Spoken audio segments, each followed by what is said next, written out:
Welcome to The Next Journey, the adventure travel podcast with me, Andrew St Pierre White. I'm a prisoner of this hill. Welcome everybody to The Next Journey. I have something very special today. Rob Barton. Hello, Rob. Hello, Andrew. Hi, pleased to be here. Those of you who know my show will know that I do some fairly, some would regard them as adventurous expeditions into the unknown. Well, when I think about what Rob has done, actually those expeditions, my expeditions, pale into insignificance. I'm not sure about that. Rob, what have you just done in a nutshell? Well, in a nutshell, I've just rode from Australia, Carnarvon in Australia, to Tanga in Tanzania. So, solo, unsupported row across the ocean. So you basically have rowed single-handed, unsupported across the Indian Ocean. That's right, yeah. How many days did that take you? I was at sea for 86 days. 86 days. Yep. I look back on my longest expedition, 66 days, and I think to myself, by the end of it, I was close to dead. And I was in a comfortable car with an air conditioner. So well, I was on the ocean with which is naturally air conditioned, because the ocean's a wonderful leveler of temperature. So, the sea temperature was a fairly consistent 24, 25 degrees. And the air temperature for pretty much the entire time I was out there was at that temperature. It was only when I was close to land that I was a bit cold. So both on departure and arrival I had to put a shirt on, but otherwise I didn't have to wear. The odd occasions where there was bad weather that I put a jacket on, but basically didn't need to wear anything. Right. Before we get to that, this podcast is sponsored by Egon, the producer of equipment for building your four-wheel drive, your camper, your trailer, and of course the heart of those builds, whether you're doing an electrical installation. The Egon DC Hub will save hours, if not days of work building your vehicle, and the Egon Water Hub likewise with the plumbing, shower, freshwater systems that Rob didn't have in his canoe. Sadly not. Yeah, no, So tell okay.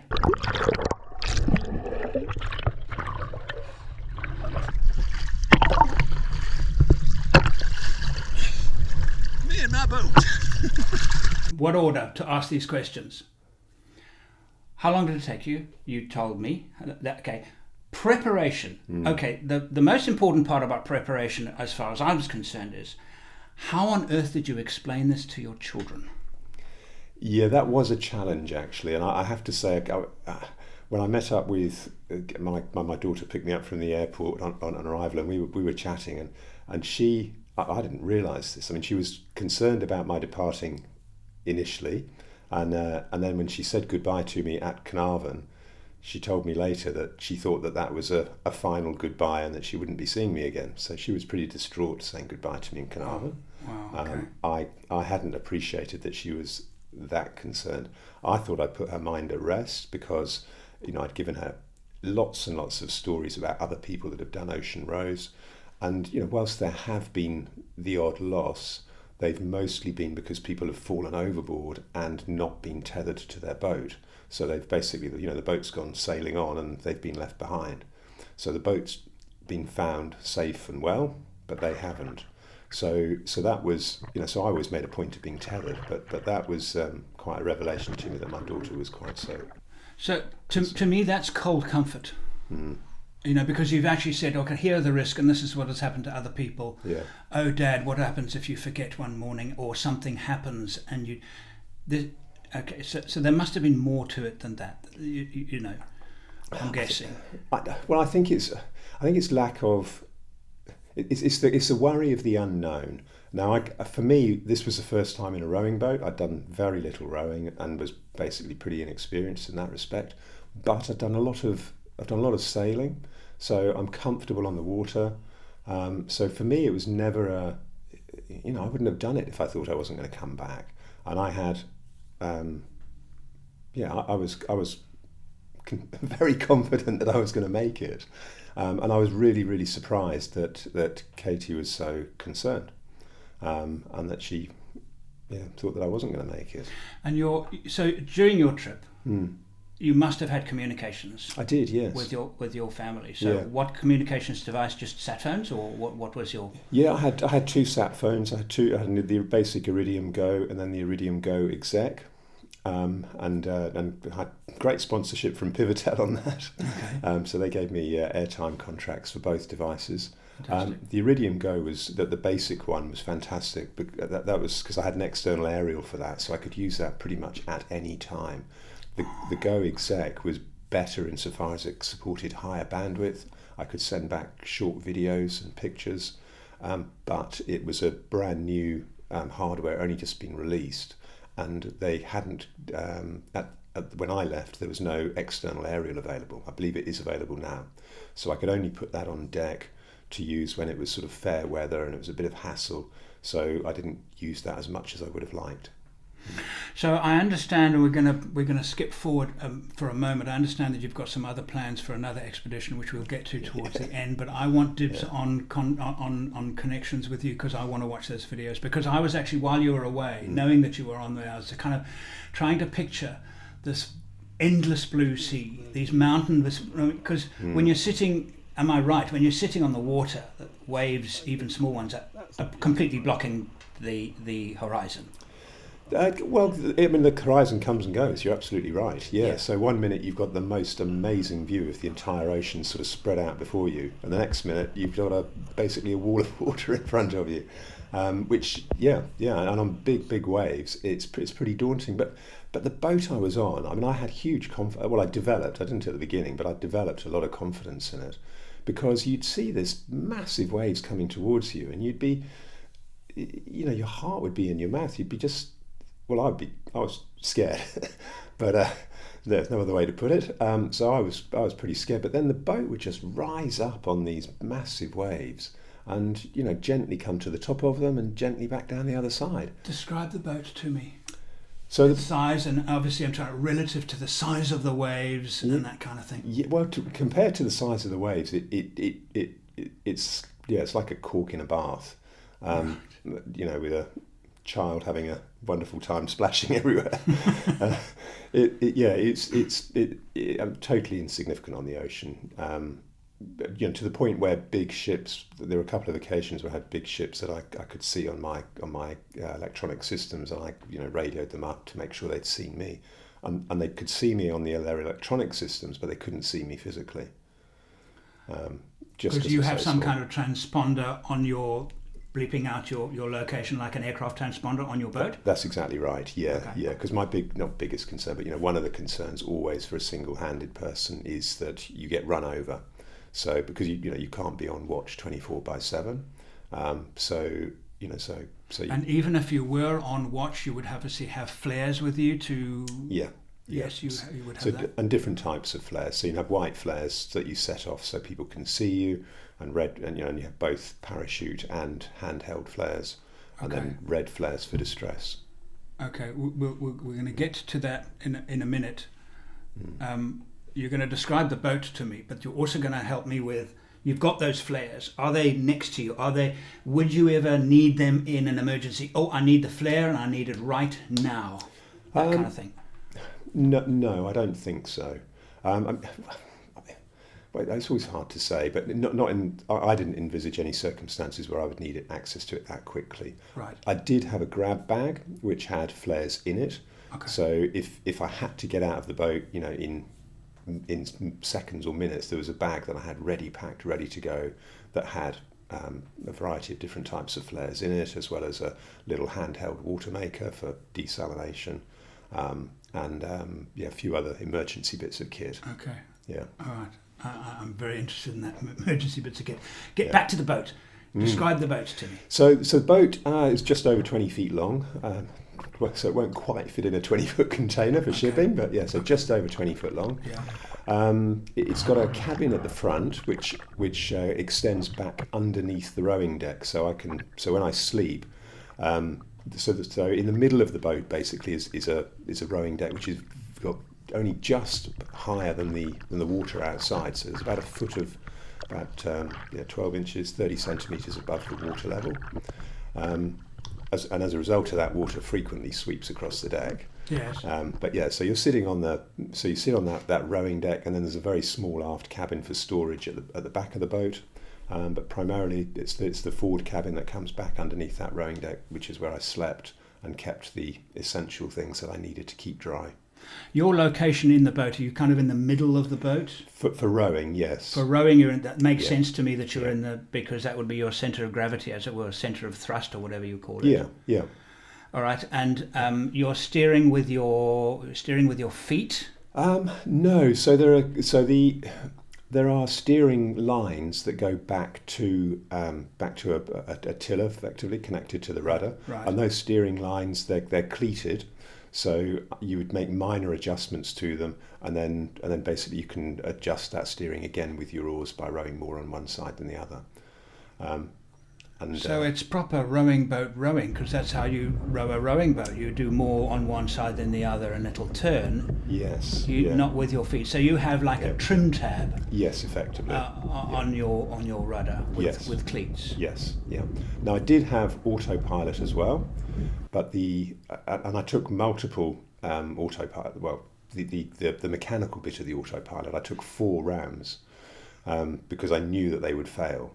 But when the first one failed after 10 days, now knowing that this was, not knowing, but expecting this to take 180 days, I didn't have spares for them to be failing after 10 days. So I stopped using the autopilot after 10 days. And I did it entirely with manual steering until I got to Madagascar. And then I commissioned one of the spares at that point to go around because going around Madagascar is quite hairy, so I wanted autopilot for that. Oh, right. Okay. So you're steering. So you say you have an autopilot. Is it linked to a GPS? Because you're obviously using GPS for your navigation. Yes. So your autopilot is then helping you. Is it telling you which way to steer or helping you steer? It steers completely for me. So I disconnect the steering lines. And it does, and I set the course up and say I want you to steer, due west or whatever it is, and that's what it does. You just pull and it steers. That's right. And it counteracts current. It counteracts your current, your wind, and everything that's affecting you. It can do. So there's two settings you can put the autopilot on. One is to track to a specific line that you've drawn across the map effectively, and then it will, if there's current or wind taking you off, it'll bring you back on that line. But that is really heavy on the actual motor that is driving the autopilot, because you get blown 100 metres off the line and it works to get you 100 metres back onto the line. So the more power effective way of using it, and power is a big issue for me, but the more power effective way of using it is to just give it a compass course to steer and accept that you'll drift from the line. And then correct it the next day, because you've you figured out I have drifted this far over the last 5 hours, therefore that's my correction, and then you set it and you'll be making your way. Yes, that's right. So it's a little bit more of a squiggle, but it's much less power hungry, right? And it lasts longer.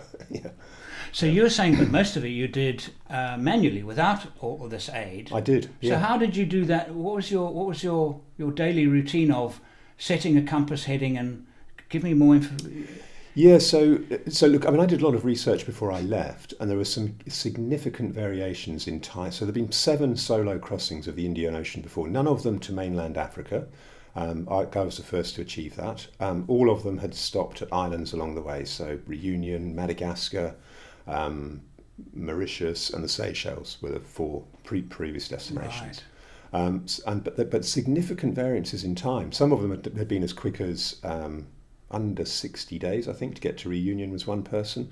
But most of the times were sort of 100, 130 days. So some significant times, which is why I thought I was going to take the best part of 6 months. So the research I did, identifying all these variances, I went to see the oceanography team at UWA. And Professor Phil Watson gave me huge amounts of his time and assigned a PhD student and some undergraduates as well to do a whole load of research. So they looked at the weather as it had been over the last 20 years, And then they built a model that said, okay, let's put in the weather forecast as it's going to be for the next 10 days, put that into the model with the weather as it had been for the prior 20 years, and said, okay, based on where you are right now, we think you should take this course for the next 12 hours until you rerun the model. And we could have rerun the model multiple times a day, but we've worked, it's quite a slow boat, so once a day was sufficient for us. You say slow. How slow? Well, I mean, the average speed that we did, I keep saying we, because I always think of me and the boat. But still, you had a crew also back there helping you. So I had shore support, exactly right. So Neil is a mate from Surf Club, and he kindly volunteered, but he was an incredible support. So yeah, I mean, he drove me up to the start line. We had text exchanges every single day, and we spoke every 4 or 5 days on the phone. So he was amazing. So he was running this data model for me. But to come back to the speed of the boat, about 2.5 knots, I think, was what I averaged from start to finish. But when I wasn't, and the difference that I made in rowing, because a big part of it is getting the boat in the right position. So just as a cork sits on the water and gets blown by the wind, so did the boat. The boats without my rowing in normal sort of conditions would do about 1.5 knots, and then with my rowing we'd get about an extra knot and a half. And if surfing down waves, if I could line it up to surf down a wave, then we could do much better. But sadly, those opportunities were not as many as I would have liked. But there were some great days surfing down waves. Yeah. How did you keep yourself occupied? Because this is incredibly, very, very repetitive thing that you're doing. How do you keep your mind occupied? I actually found that really easy. I mean, I took no music. I took no audio books. I just No, none at all. No, and it was a conscious decision not to. I mean, I'm not big into music anyway, but I normally I just love listening to the radio. That keeps me entertained. But I didn't want to do that. I wanted to experience the nature side of it, if you like. And I find the ocean is really stimulating. It's consistently changing. You think of the billions and billions of patterns that you could have, and there is it just doesn't repeat. It's every time you look at it, there's waves of different angles coming from you at different places, and it talks to you. The noises of the ocean. I just found it wonderful. I can in a way relate to it, because when I go into the desert, if I'm camped at a desert, I don't listen to music and I don't listen to an audio book. I will just sit and listen to the desert. And because you're not using your mind, that the whole thing is that your brain is starting to do different things. You start noticing things that you would never notice. You hear things that you would never notice. And so I don't know if I could do that for 80 plus days, but that's amazing. So at no time did you actually feel bored? It doesn't sound like you did. No, not at all. No, there was always, rowing was pretty much consistent, but even outside of the rowing, there was no end of jobs to do on the boat. With running the water maker and keeping things clean and tying things up. Let's talk about jobs on the boat. You're now going to, you're preparing for your night, for example. So let's take a 24-hour period. You're preparing. The sun's going down. Okay, you know that. So did you obviously rowed at night. What was your kind of schedule of? Yeah, I did row at night occasionally, and particularly towards the end when I had to get across certain currents. But up to getting to Madagascar, my night rowing was, you could probably measure in hours rather than days. It was minimal. There was no, the whole point of this was to get the boat into the right weather systems to allow the wind and the currents to take me in the right direction. So I would typically row for 9 to 10 hours during the day, over a 12 to 14 hour period, with breaks and doing other jobs during the day. But usually at night, come sunset, or just prior to sunset, I would normally have a wash, get rid of all the salt water on me, so you get rid of the salt water on you, but you only have salt water to wash with. Well, I had a water maker. I keep calling it a water maker. It doesn't actually make water. It takes the salt out of the seawater. Desalinator. Yeah, Okay, yeah. right. But they're widely known as water makers. Okay. Yeah.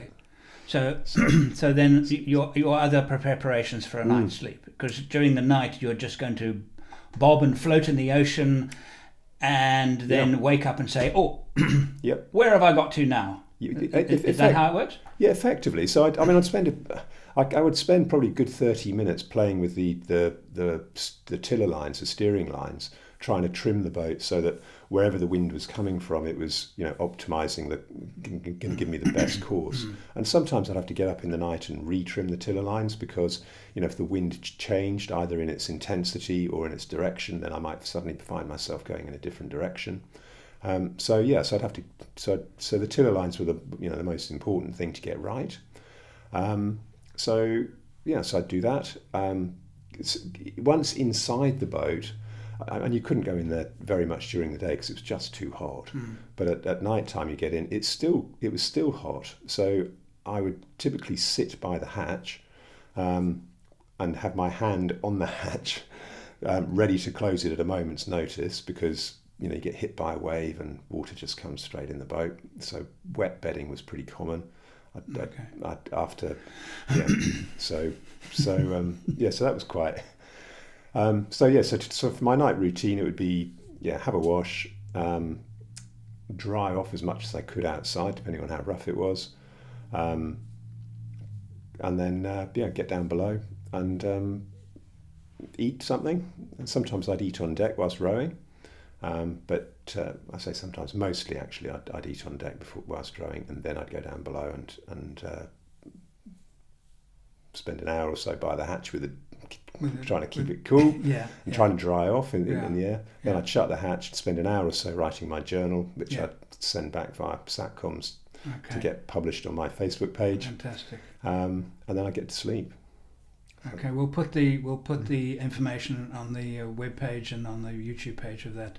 If you have any public, because people watching this, I think will probably want to know a little bit more, and we'll put those details up there. Well, the Facebook page has literally got a day-by-day account of what I did each day. Yeah. Okay, fantastic.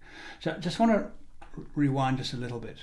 The effect of the wind. This is not a sailing boat. No, it's a rowing boat. Yep. So you're saying that you can trim out the rowing boat so the wind has optimal effects, but but there's no is there directional stability like there is in a sailboat? It's so as long as the wind is aft of the beam. So that means if you think of if the wind's coming, if your boat is heading due west, which would have been nice, and the wind is coming from if it's coming from the east, that's great, but that happened rarely. Most of the wind I had was from right angles to the boat, right. And that put me into a position where the seas were coming at me from right angles, so beam seas, beam wind. Which must have been a lot of this. A lot of. As opposed to that. That's right. Yeah. And that's, I suffered really badly from seasickness early on, and that's just because the motion of the boat was horrible. Because on a normal sailing boat, as you say, you get that up and down motion. Yes. On a rowing boat, you get the up and down as well as this horrible sideways wiggling where you're sitting there and you're literally rocking from side to side. So that wasn't comfortable. So as long as the wind was after the beam, there's a bit of windage on the boat. It's like if you chuck a plastic bottle in the sea. If there's wind, it blows. If there isn't, it'll stay where it is and just drift with current. Yes. And there's these rowing boats. They sit on top of the water. There's very little underneath them. They're flat bottomed. So as long as there is a little bit of wind, they will. It's very slow. 1.5 knots is not exactly moving. Well, it's a percentage of your forward speed. So 1.5 knots is actually 1.5 knots is actually quite a lot. I mean, it could be 50% of your overall speed. Yeah. I mean, if I hadn't rowed, I did do a bit of maths on this, and I reckon that my rowing probably contributed maybe 15 miles a day. So if I was only rowing for 86 days, that's what so 1,200-1,300 miles. and it was close to a 5,000 mile crossing. So the wind blew me the other 3.5. My job was really to make sure that the boat was in the right place to take advantage of the wind that was blowing me. Okay. So head north or south to get into the right wind system that's going to blow me west. Okay. Yeah. So it is a sailing boat. In a way, it's a sailing boat. In a way, it is. Yeah. Although we're not allowed any sails. No, I understand. So it's just the windage of the boat. Yes. Yeah. But if you put a sailing boat on the ocean, and take all the sails down, it still gets blown along. Even a motorboat, any boat on the ocean will get blown along. Yes. Just slower than if it's got sails. Yeah. Your seasickness. How long did your seasickness last? I mean, to the point that I was throwing up, it was the first few days, and I still don't know today how much I was affected by gas poisoning. In fact, this might be something very relevant to your normal audience. I used a jet boil, which is a great camping stove. But it's propane or butane? I think it's butane. Yeah, it's poisonous stuff. And it leaks. Yeah. Oh, okay. So I took a jet boil. I had 10 400-gram gas cylinders, and I had them stowed in my sleeping compartment, which was a big mistake. And after the first one ran out through use, I went to get another one and found 3 of them completely empty, and they'd leaked into my sleeping compartment. Now that's very. Never seen that before. These are the small canisters. Small canisters you buy on the camping stores like this. Yeah, got them all from Anaconda, and all. So 3 of them were empty. So at that point, I moved the remaining 7 of them into the aft cabin, which is just for storage only. And then when I went to get another spare one in fact, it wasn't until I got to Tanzania that I went and checked them again, and I found another. I think it was 2 or 3 had also fully emptied, completely empty. So I don't know whether I just got a bad batch or whether or not they don't like the movement on the ocean or what it was. But for them to have leaked, I was really disappointed. And it could have been a whole lot worse. I mean, 3 of them to leak in the cabin. It could have ended your trip. Because butanes are really quite toxic. Propane is actually okay to use in a as far as I know, to use in a confined space, even inside. But butane or a butane propane mix is not. So you had a butane, probably butane propane mix in your cabin. You were breathing it in. But that's right. So how much gas poisoning I suffered from, I don't know. But it's probably more toxic when it's burnt, right, than it is coming straight out. I'm guessing. I don't know. I'm not qualified to say, but I'm making that suggestion. But that could have ended your trip. That sounds. It could, and if I didn't use them inside at all. I only used them on. No, that's not true. I did towards the end. I think in bad weather I used it once inside, but mostly I used them outside. But had I tried to light it inside the cabin, that could have just. Boat gone, me gone. Yeah, no, it would have been really, really catastrophic. It would. So so the message, I guess, is if anyone's using these things, is just don't keep the gas containers in anywhere where you're sleeping. Well, I do, and I have for years. Well, just make sure it's in a ventilated space, I guess. Okay. Because obviously a propane tank in a caravan or something like that has to be stored outside for exactly that reason. If there's a leak, but those small ones. Yeah. First time I've heard of them leaking. So I'll do some investigations. Actually, that's really really interesting. Yeah, I was shocked. Yeah. So how did you then deal with your lack of fuel? Well, I'd budgeted for 180 days, and I finished in 86. Oh, okay. So I was okay. You were okay. And also I packed a couple of spares as well. Right. And I'd also allowed for 3 hot meals a day, and I only ended up having 2. So tell me about the food that you were preparing for yourself. So obviously no fridge and no cold beer. Carry on. Yeah, that's right. Yeah. So the food I had initially, I was really, I really struggled with it because I was seasick, and then I was eating food, forcing it down basically. And when you force food down when you're sick, it just tastes horrible. And it continued to taste horrible for quite a long time. But towards the end, I actually really started enjoying it. So it's all dehydrated food, little 140-gram packs. Add slightly less Are than 2. they dehydrated or freeze dried? Dehydrated. Dehydrated food. Okay. Yes. Okay. Yeah. All from Radix Nutrition. Okay. 800 calories per pack. Okay. And I was eating 3 of those a day. So breakfast was just add cold water to them. There was quite a nice mix of the breakfast was good actually. Okay. And then the evening meals or the lunchtime, add boiling water, leave it for 5 minutes, and eat it straight out of the pack. So no washing up, just a spoon.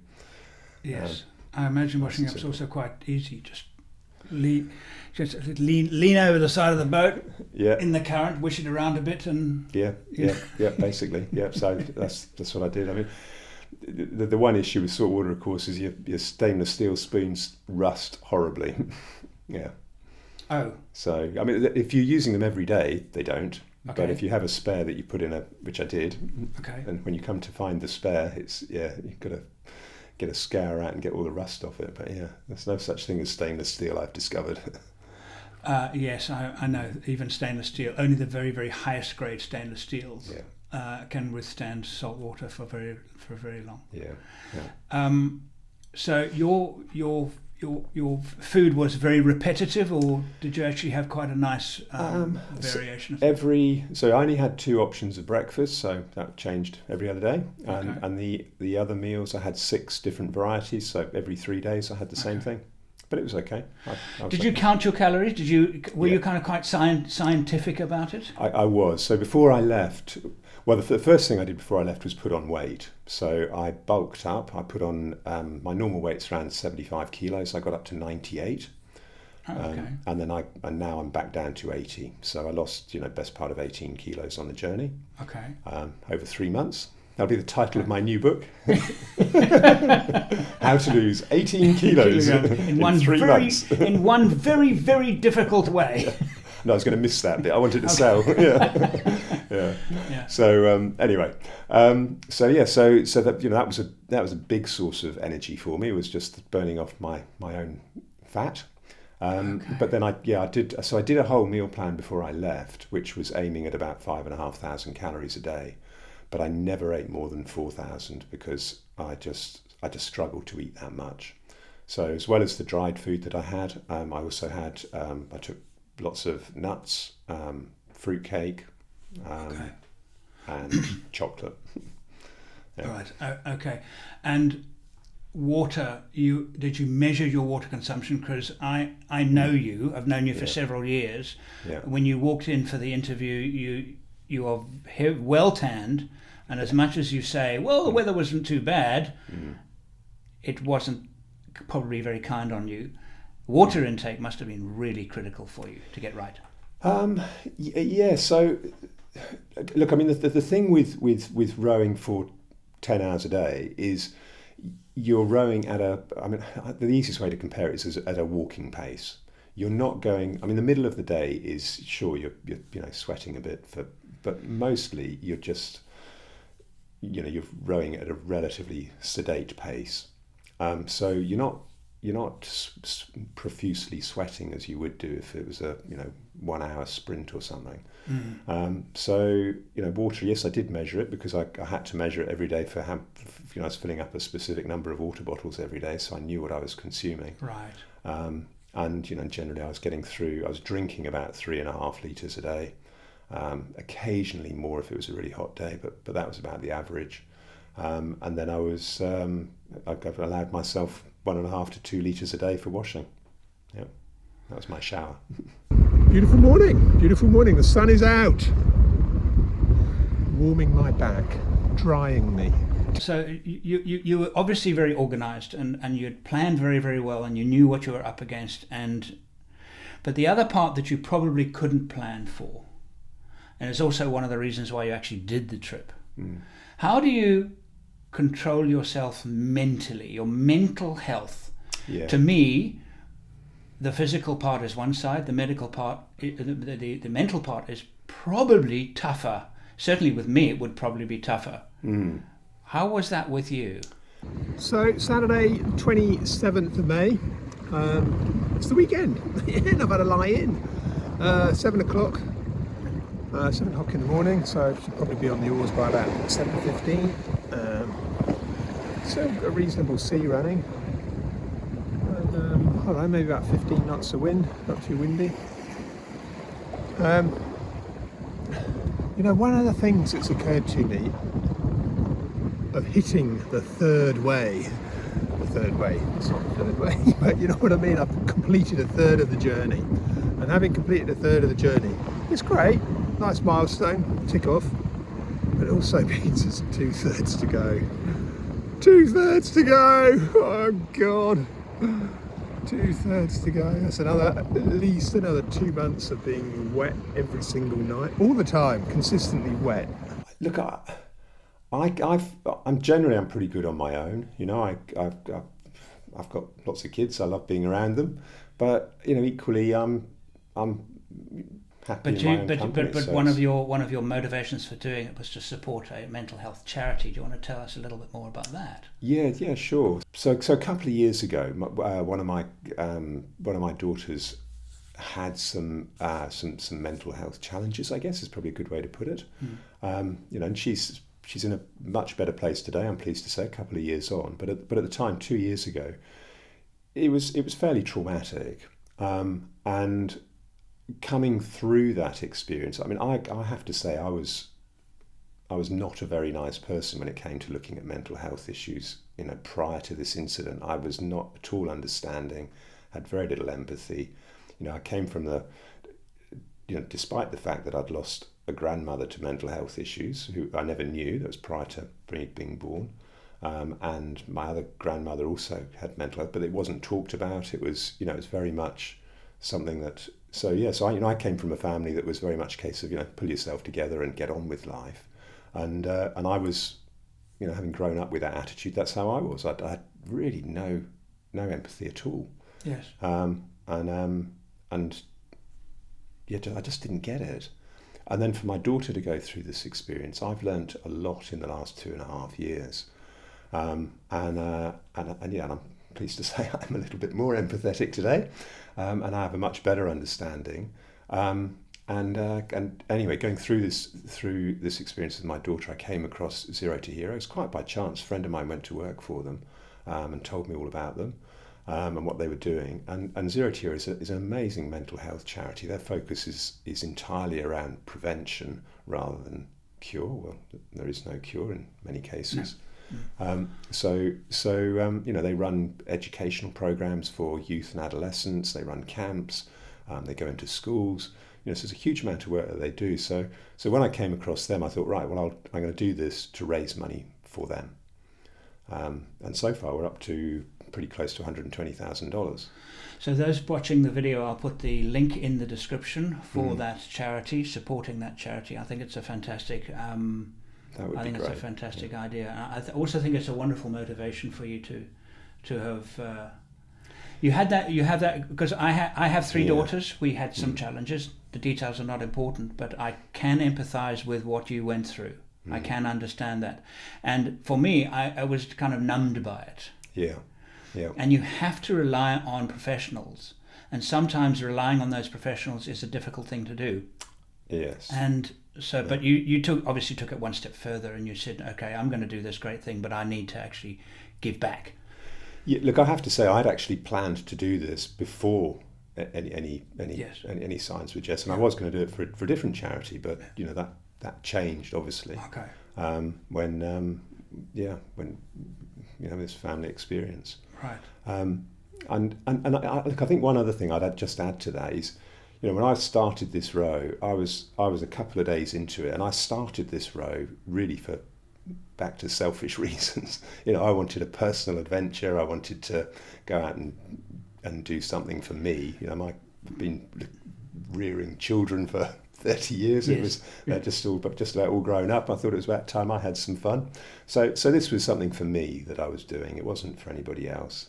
And then a couple of days into it, I was feeling so ill, and I was over it. And I actually turned around and started rowing back. And a couple of hours into rowing back, I had time to think, and realised that actually I wasn't really, whilst I might be over my own personal adventure, it was bigger than me. You know, I was doing this as well to raise money for charity. And I think that's a key thing, is if you can, whatever you do, if you can find something that is bigger than you, there's a good chance you'll see it through. Whereas when you're just doing it for yourself, it's too easy to give in. So it's great having that extra motivation and reason for doing it. And so, so I turned around again and carried on. That I somehow can completely, those of you who know me will know I did a trip in 2008, and I was my first big solo expedition, and I was going to drive across the Kalahari, and I did it. And I was confronted on, I think, the third night in the wilderness. I was parked next to my vehicle, doors open, laptop starting to do my story for my magazine, and a lion roared. But the lion wasn't, normally when you hear a lion roar, it's, oh, there's some lions in the distance. No, he was there. Oh, wow. So it was my blood ran cold. Yeah. And I kind of had to stop myself, and the first thing I did was actually I leaned over and I pressed the record button on my camera, because I thought if it eats me, if it attacks me, at least there'll be a record. Honestly, that was my because my end goal was this selfish reason to cross the Kalahari, because I wanted to feel, and I didn't take any sat phones, no personal locator beacons, nothing, right? Because I wanted to feel that experience of being utterly alone without possible help from anybody else. And I wanted to experience that, and I did. But the following day I had some tire failures, and I actually thought to myself at the time, stop right now, stop what you're doing, set up camp here. I drove and saw on the map that there was a clearing, and 12 k's on, drove, set up camp, and sat, and literally sat. Yeah. What am I going to do? What is the smart thing to do? Who am I letting down? Yeah. But is this too risky now? So there was all that kind of thing. And I realized, actually, the chances of me succeeding this trip are very low, because the tires had failed. The lion had scared me. But when the tires failed, it was you saying, I have no more gas. They've all leaked. I can't cook a meal. I can't prepare the meals. I can't eat dried meals. I need some way of, okay, do I carry on? No, it's crazy to carry on. Yeah. But that end goal was to do it for the magazine, do it for me. And so the next year I got in and did the exact same trip again, but this time prepared properly, and it was a huge success and one of the most enjoyable experiences. Right. So that was that extra thing so that's my story. I mean, it's not crossing an ocean over 80 days. That trip, I think, was a total of 14 days. So it's okay. But I can empathize with that, needing that reason. Yeah. Beyond just you. Yeah. There was another reason for it. Yeah. It makes it easier, actually. I think because it's so easy to give in on your own, isn't it? It's like it's so easy. It's so easy. No end of examples I'm sure that I could come up with of times where I've just thought, oh no, I don't want to do this anymore. And that's the time when that happens. That's the time where you just say stop. Stop everything. Yeah. Camp. Rest. Let your mind settle down. Okay, now we're going to think about this logically. And then the motivations of why you're doing it come back. Yes. And give you a nudge in the right direction. And the other part of it is saying, well, you can actually do this. There's nothing stopping you doing this. And if there is something stopping you, it's a physical thing that is putting your life in danger. If that's the case, then it's wise to stop. Yes. Yeah, quite. But if it's just your own little, mental thing, then... I've got a friend whose wife is completely agoraphobic. For her, getting out of the house and doing the shopping is a major challenge for her. And if she was only cooking for herself, she would probably die of starvation. But the fact that she has to get up and support her family and do it, she does it. She gets out, and so it's back to that external motivation, if you like. It's finding a reason that's bigger than you, and for her, it's supporting her family. Yeah. So when you were coming towards the end, you went around Madagascar, because you said you landed in Tanzania? In Tanzania, yeah. Okay. So that last couple of days, you must have seen the finishing line. How did that change you mentally? So I didn't actually see Madagascar. So I came up along the coast of it. So so Ile Raphael was the first struggle to get round the southern point of that group of islands. I was sort of set that as my first target, if you like. And I was on sea anchor for a while, waiting for the right weather to get around it. Eventually got wind from the right direction, managed to get around it. And then going up along Madagascar, there was a lot of hype about Madagascar, which I think a lot of this is fully justified. But there's a compression zone around the northern tip of it, where currents coming up from the Arctic and winds as well compress going around that northern tip.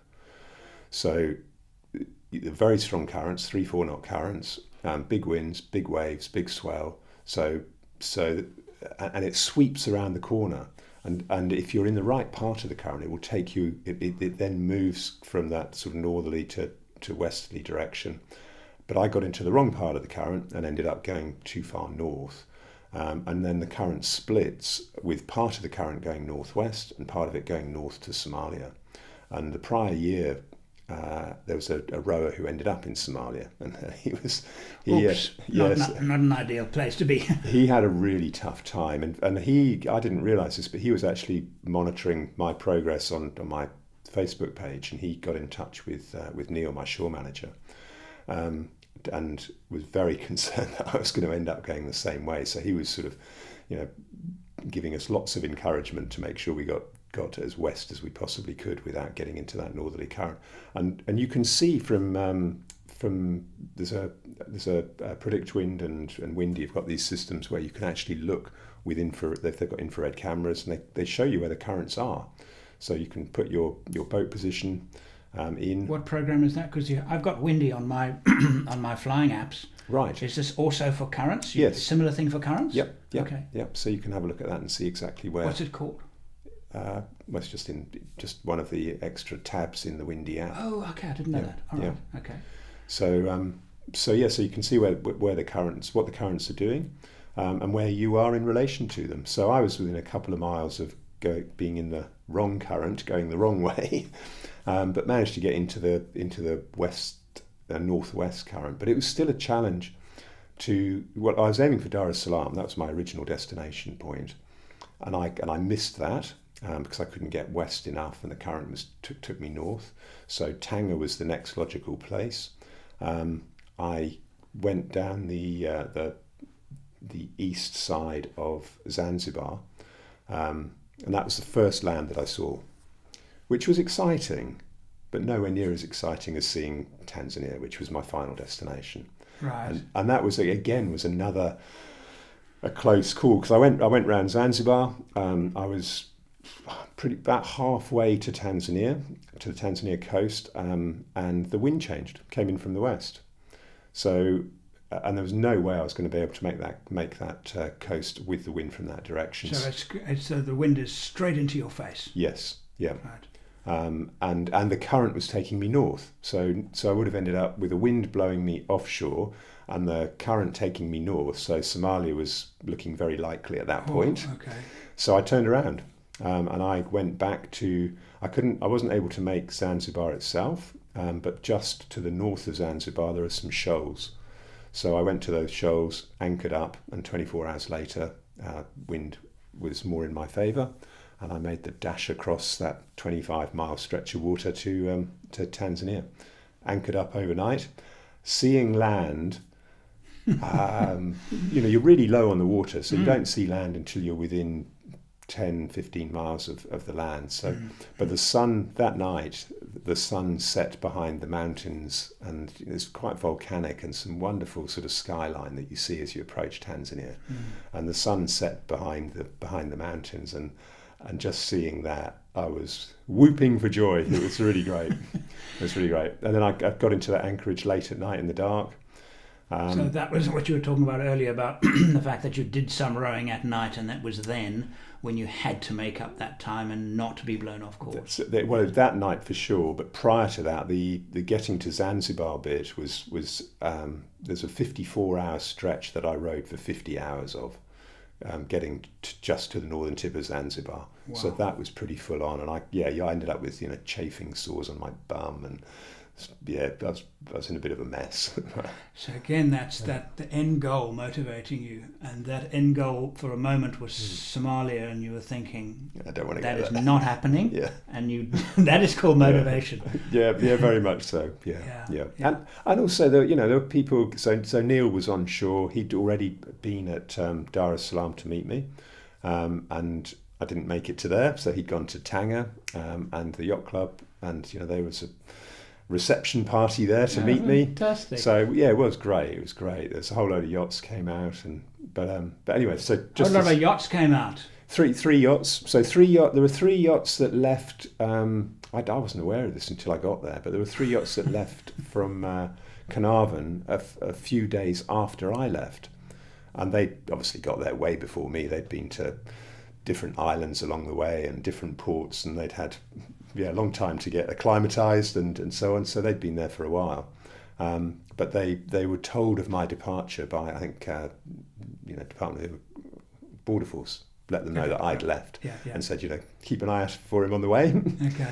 and so they were looking out for me. I think they were even following me on my Facebook page. So they saw my slow snail-like progress compared to theirs. So they were interested to come out and see who this idiot was on a rowing boat. It's extraordinary. So that was the question, but you've kind of answered it for me. Arriving in Tanzania, you'd obviously made forward arrangements for passport clearance and things like that. But it wasn't a whole lot of policemen on the beach suddenly seeing this crazy person arriving out of nowhere and sending you back because you didn't have the right paperwork. Yes, I actually checked on that before departing, and you don't. If you land at an airport in Tanzania, you have to have a visa, but if you arrive by sea, it's visa on arrival. So so they gave me a visa on arrival. Okay. And they met me on the beach. Department of Immigration and Department of Health were both on the beach to meet me. Yeah, which was great. They came on board, inspected the boat, made sure it was healthy. Yeah. Very right, quick. Of course, yes, they would do that. Yeah. They would want to do that. Yeah. And then wouldn't leave until I took down my Q flag. So your quarantine flag. So, which was quite amusing. So explain the quarantine flag. So when you arrive in a new port, yachts are supposed to fly a yellow flag, which is a Q flag, which is indicates that you need health clearance. Gotcha. For quarantine, basically. Right.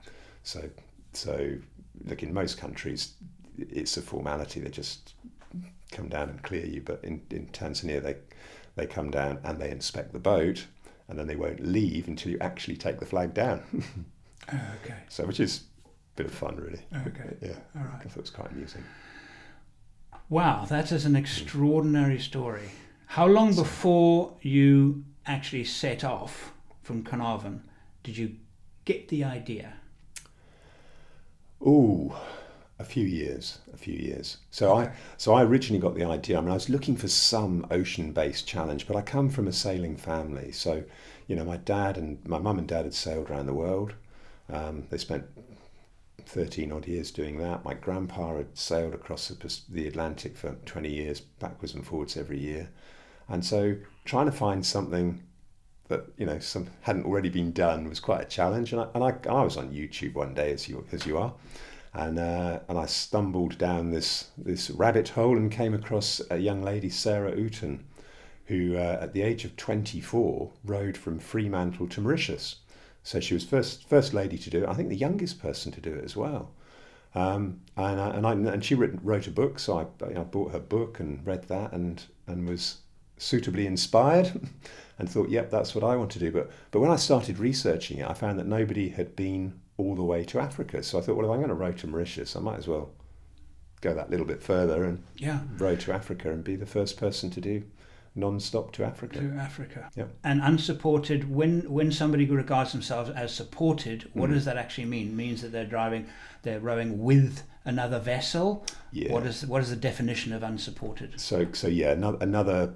So for example, I was offered support when I got to Ile Raphael. I was woken up early in the morning by the Mauritian Coast Guard, who came up to see me, and they offered me, at that time I'd been at sea for 50 odd days, or 50, 56, 58, I can't remember. But anyway, a while, and they offered me fresh food. They said, "Oh, you've been at sea so long, would you like some fresh food?" And I had to decline, because to accept would have been accepting support. So basically, it means no. So that would have been very minor support, but generally supported would mean another yacht escorting you, or yeah. It means true self-sufficiency. You Yes. carry everything you're going to need for the trip from beginning to end, and that's it.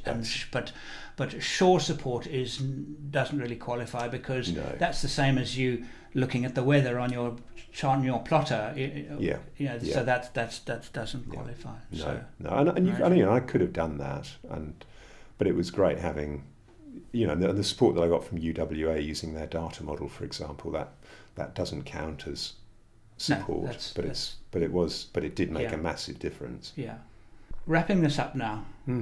Give me the moment that you were the most scared, where your heart jumped into your mouth. Tell me about that. Probably the first time I capsized. So I was. So you capsized more than once. Yes, yeah. I capsized three times. Twice whilst I was rowing, and once whilst I was asleep in bed. Okay. Carry on. So they weren't complete 360-degree rolls. They were 180 degrees. So the first time I was thrown into the water, and the boat was upside down, and I was sort of looking up at it, thinking, is it going to keep rolling and roll on top of me?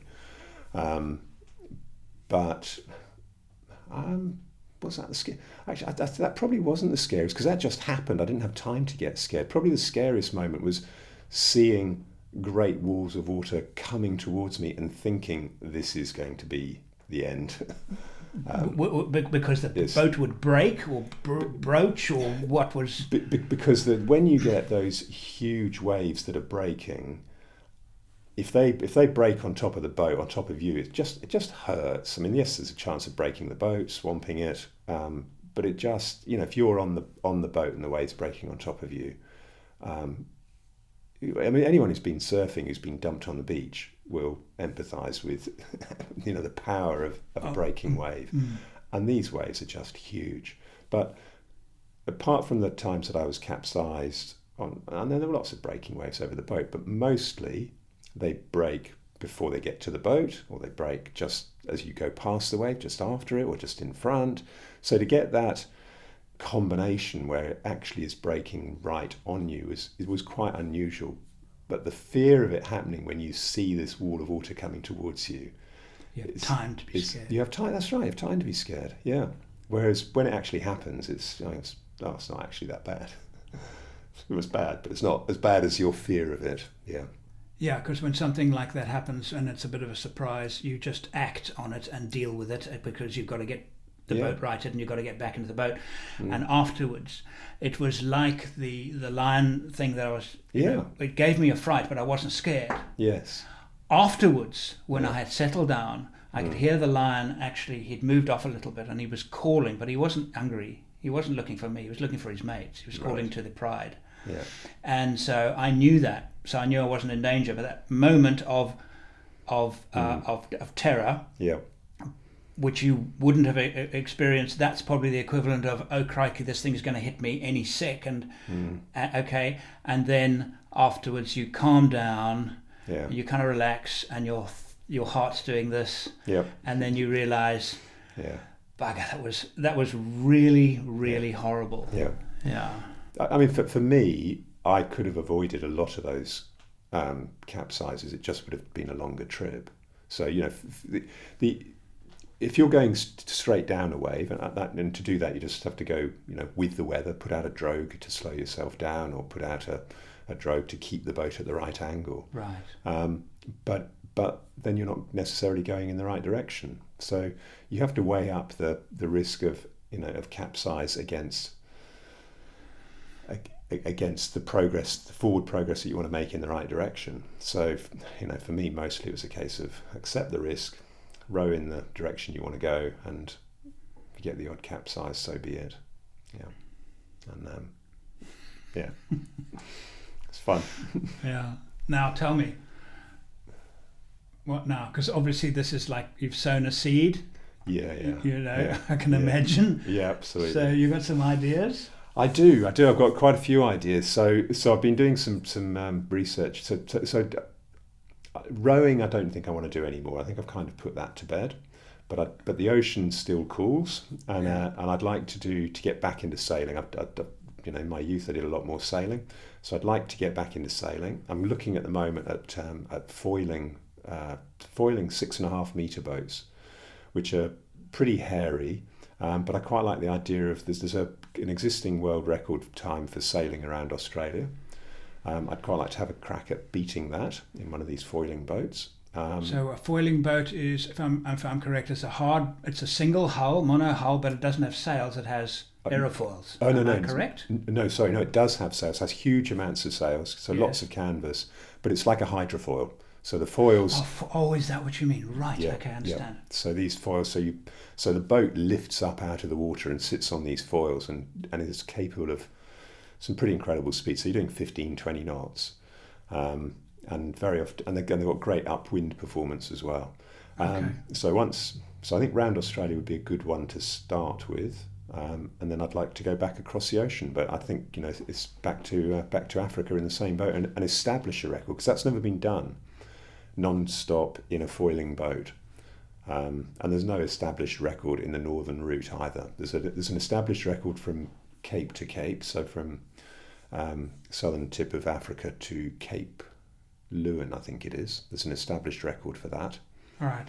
So I might come back that way, but I don't know if a 6.5 metre boat is capable in those southern oceans. I think it's might be a bit too high risk. Okay, so I call dibs on the first interview when you finish that one. Okay. Great. Yep. Rob, thanks very, very much for your time with me this morning. It's an incredible adventure. Thank you. I know Rob from financial services that Rob has supplied to me and my family, and when he came up with the concept. You walked in and said, "Oh, I'll be off. I won't be in touch for 2 or 3 months. I'll be away from home." Where are you going? Expecting, I'm just going for a sabbatical in Europe or something. No, I'm rowing across the Indian Ocean. And I was, what? Say that again. Did I hear you correctly? Yeah. Yeah. Brilliant. Really brilliant. Okay. Yeah. Okay. It's been fun. Yeah, fantastic. Well, good luck. Hope you get that the next journey. Well, if there's anyone out there thinking of or interested in sponsorship, then please touch base, because that's going to be the key thing, is getting the right level of funding to do it. Okay. Yeah. Right. So those of you who are interested in doing that, you'll see contact details, more details about Rob's trip, Rob's Facebook page, links to them, links to me. If you want to contact Rob through me, that's also fine. I can always, through my website on YouTube, all of the details and links are linked to that. Fantastic. And a link to that page. Thank you very much. Yeah. Thank you. Thanks for the opportunity. It's been great. That was brilliant. Fantastic story. We need to go and have a beer and talk about other stuff, because I'm just now so intrigued by this adventure you've just been on. Great. Okay. All right. Thank you everybody for watching. Of course, like and subscribe. And if you've enjoyed this, most importantly of all, if you could share it with your friends. See you next time.